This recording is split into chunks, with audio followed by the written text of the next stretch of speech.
17. dan zavisnosti. Ponašanje zavisnika, koje predstavlja drugi način da se kaže nisam dovoljno dobar, tema je kojom ćemo se danas baviti.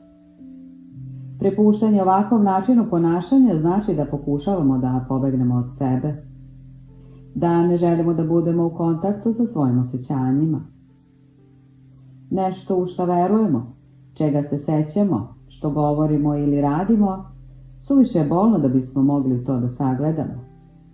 Zato se okrećemo prejedanju, piću, upuštamo se u kompulsivne seksualne odnose, pijemo lekove, trošimo novac koji nemamo i privlačimo nasilne ljubavne veze. Postoje programi od 12 koraka koji se bave većinom ovih zavisnosti i daju rezultate kod 1000 ljudi.